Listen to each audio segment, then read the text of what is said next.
तर मित्रांनो आम्ही आज चाललोय आपल्या देवाच्या डोंगरावर. इकडून आपले सार्थक पिंट्या येत आहेत. इकडं आपला आप्पा वगैरे आला. इकडं शया. इकडं आपली पुढं आपली गाडी तर आम्ही निघालोय जरा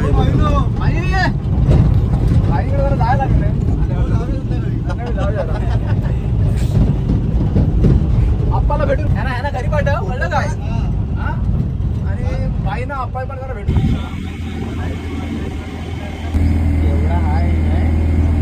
नाही तर नाशी बिशी डोंगरात एवढं वरून बघशील ना फुल.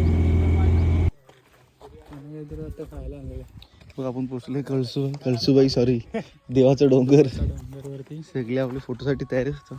सनसेट जरा बघू दे ना त्यांना. त्यांच्या फोटो हे आपले मंदिर. आता मित्रांनो मी आहे तर देवाच्या डोंगरावर. इथे दापोली, खेड, मंडणगड, महाड आणि रायगड अशा 5 तालुक्यांचं म्हणजे संगम होतो किंवा एकत्र असतात इथे म्हणजे हद्द आहे. आणि इथे आपण देवाच्या डोंगराच्या बरोबर ठिकाण. इकडे मागे वस्ती आहे. इकडे आता माझ्या हातावरच आवाज घेतला ना. मस्त आम्ही आलोय गावाला. तर आपलं जरा चाललं आयते आणि चिकनचा बेत. इकडं आईन पण आपल्या मस्तपैकी भाकरी बोलते आहे जरा रात्रीची. मस्त भाकरी पण खायची चिकन सोबत.